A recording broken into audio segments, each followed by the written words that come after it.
Bonjour à tous, aujourd'hui je vais vous parler de Feng Shui. Alors, je vais vous parler de Feng Shui, mais pas n'importe quel Feng Shui. Je vais vous parler du Feng Shui traditionnel. Le Feng Shui traditionnel, celui qui fait partie des 5 arts de la métaphysique chinoise.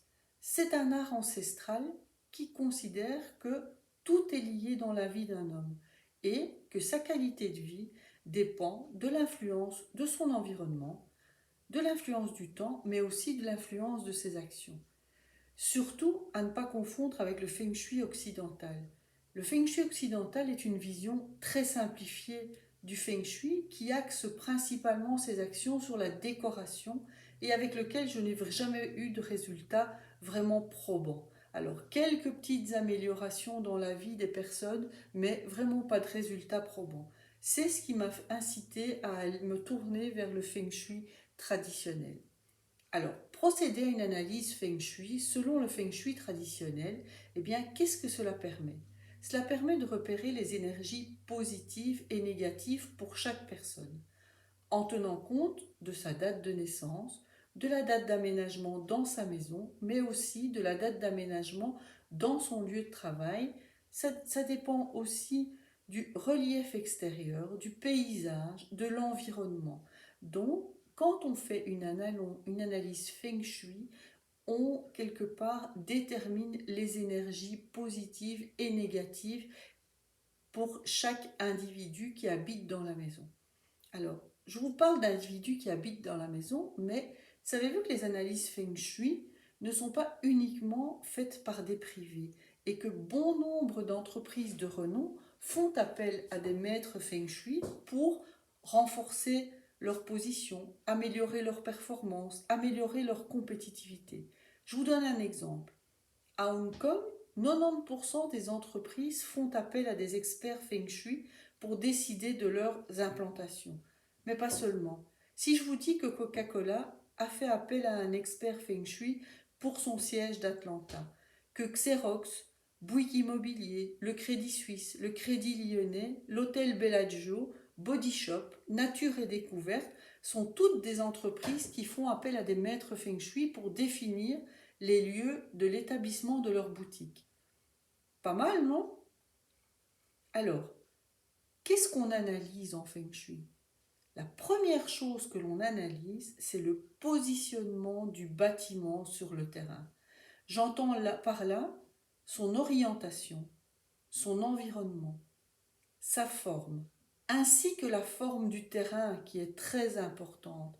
Un terrain qui est en triangle et qui part en pointe n'est pas aussi bénéfique qu'un terrain qui est bien rectangulaire. Alors, on étudie également le positionnement de la maison sur ce terrain. Est-ce qu'il est à l'avant du terrain et il y a très peu de jardin à l'avant? Est-ce qu'il est plus en arrière et il y a beaucoup de recul? Tout ça a une influence importante pour, quelque part, votre niveau de vie dans la maison. Alors, ensuite, quand on a étudié le positionnement de la maison sur son terrain et l'environnement extérieur, on passe à l'intérieur du bâtiment.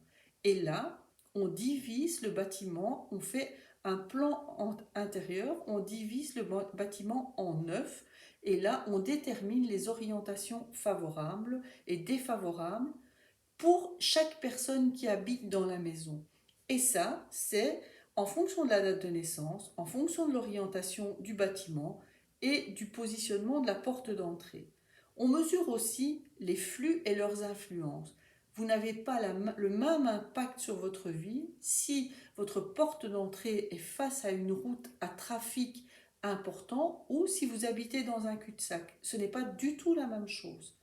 Enfin, quand on a fait ça, on étudie le positionnement des meubles dans chaque pièce et on vous conseille des améliorations de la déco pour un équilibre yin et yang, pour un renforcement de vos énergies positives et un affaiblissement de vos énergies négatives. Et donc, le spécialiste Feng Shui pourra toujours vous préconiser certains changements pour renforcer quelque part vos points forts et atténuer vos points faibles. Ainsi, on va favoriser les bonnes énergies et les secteurs qui vous conviennent. Exemple, vous êtes célibataire et vous voulez trouver l'amour, il y a des secteurs à travailler dans votre maison. Vous voulez plus de prospérité, il y a d'autres secteurs à travailler dans votre maison. Tout dépend du sujet que vous voulez travailler.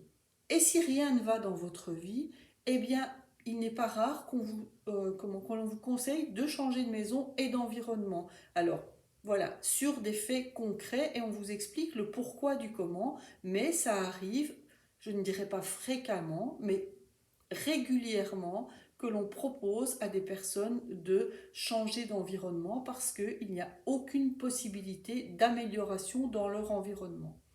Donc si je devais résumer, je dirais que le feng shui peut être assimilé à l'acupuncture de l'habitat. Je trouve ça une très jolie métaphore parce que on part du principe que l'énergie circule dans le corps humain, dans les organismes vivants, mais aussi dans les lieux, que ce soit dans l'habitat ou dans le lieu de travail. Et donc, on peut imaginer que tout comme le fait un médecin acupuncteur, un consultant en feng shui analyse les lieux et intervient pour débloquer et améliorer les flux d'énergie. Alors, quels sont les impacts de ça? Eh bien, tout simplement un équilibre qui favorise prospérité, santé, relationnelle et sérénité et qui permet d'améliorer les relations, le bien-être au travail, la santé financière, bref, tout ce qui fait que votre vie est agréable à vivre. Alors, chose importante aussi, parce que j'ai déjà eu ça dans mes consultations, des gens me disent le feng shui, ça ne marche pas. Eh bien, le feng shui n'est pas la solution à tous vos problèmes, ce n'est pas une solution miracle. Et tout ne peut pas être résolu par le feng shui. Je dirais que le feng shui peut intervenir à concurrence de 30% de ce qu'il vous arrive, plus exactement 33%, puisque, rappelez-vous, ce qu'il vous arrive, c'est 33% votre destinée, 33% votre action et 33% votre environnement et votre lieu de vie. Alors, quelque part, pour vous qui faites partie de la communauté Vibre Magazine, je vous invite à partager quelques clés pour faire du feng shui chez vous. Alors, la base de la base, c'est définir votre gua. Alors, qu'est-ce que c'est votre gua? C'est le chiffre qui va servir à toute l'analyse feng shui. Et donc, par rapport à votre gua, il est possible de déterminer les bons et mauvais emplacements et les bonnes et mauvaises directions pour chacun d'entre vous. Alors, attention, on va parler d'années, mais le feng shui étant un art ancestral chinois, il faut partir sur base d'années chinoises. Autrement dit, quand je vous parle de votre année de naissance, si vous êtes né avant le 4 février, vous devez prendre l'année précédente. Donc, vous êtes né le 1er avril 1984, on va parler de l'année 1984. Vous êtes né le 3 janvier 1984, votre année de référence est 1983. Et donc, vous êtes une femme. Pour déterminer votre gua, c'est très simple. Vous prenez les deux derniers chiffres de votre année de naissance.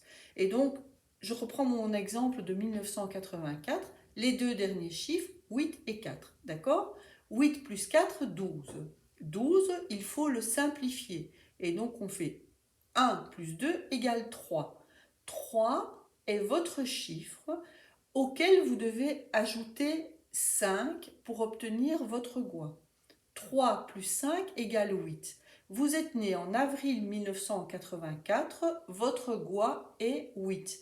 Vous êtes né en juin 84, votre gua est 8. Si vous êtes une femme, d'accord? Si vous êtes un homme, cela change. Donc, même exercice, si vous êtes un homme et né en 1984, vous prenez les deux derniers chiffres. 8 plus 4 égale 12. 12, 1 plus 2 égale 3. Là, si vous êtes un homme, vous prenez 10 et vous soustrayez le chiffre que vous avez obtenu. 10 moins 3, 7. Votre gua est 7. Une femme née en 1984, du 4 février au 3 février de l'année qui suit, a un Gua 8. Un homme qui est né en 1984 du 4 février jusqu'au 3 janvier de l'année qui suit a un Gua numéro 7.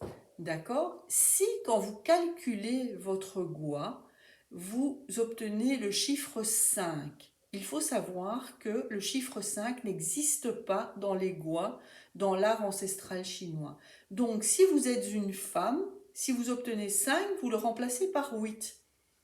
Et si vous êtes un homme, que vous obtenez un 5, vous le remplacez par 2, tout simplement. Encore une petite chose à laquelle il faut le faire attention, très très importante aussi, c'est qu'à partir de l'an 2000, donc si vous êtes né à partir de l'an 2000, donc du 4 février 2000, vous devez ajouter 6 au chiffre obtenu si vous êtes une femme et vous devez prendre 9 comme base de soustraction si vous êtes un homme. Et donc, quand vous avez votre Gua, quelque part, on peut déterminer si vous faites partie du groupe Est ou du groupe Ouest. Si vous faites partie du groupe Est, vous avez un Gua 1, 3, 4 ou 9. 1, 3, 4, 9 font partie du groupe Est. Tous les emplacements favorables pour ce groupe sont le Sud, le Nord, le Sud-Est et l'Est. Si vous avez un Gua 2, 6, 7 ou 8, vous faites partie du groupe Ouest. Les emplacements favorables pour le groupe Ouest, donc les Gua 2, 6, 7 ou 8, sont l'Ouest, le Sud-Ouest ou le Nord-Ouest. Donc là, quand vous avez votre Gua, vous avez la base de votre analyse Feng Shui. Et donc c'est à partir de là qu'on peut déterminer vos secteurs favorables en emplacement et direction et vos secteurs moins favorables pour les affaiblir évidemment. Et donc les secteurs favorables sont les secteurs de la prospérité, de la santé, des relations et de la sérénité. Et donc, les secteurs favorables en Feng Shui traditionnel sont ce qu'on appelle le Shengxi, le Tianyi, le Yanyan et le Fuwei. Ce sont les secteurs favorables. Les secteurs moins favorables, quelque part, sont des secteurs qui vous apportent des ennuis mineurs, des conflits, des maladies aiguës, des échecs sentimentaux, des maladies chroniques et la pire des directions et d'emplacements, c'est le secteur des catastrophes. Et donc cela s'appelle le Wowai, le Wugui, le Liusha ou le Liuming. Voilà, je pense que ici, pour une première, vous avez déjà pas mal d'éléments. Et si vous arrivez à trouver votre Gua et à calculer votre Gua, et que vous avez besoin d'éléments supplémentaires, je vous invite à me contacter. Vous pouvez absolument me contacter pour avoir des explications complémentaires. Et si vous le souhaitez, quelque part, je peux vous faire une analyse Feng Shui à un tarif très très avantageux.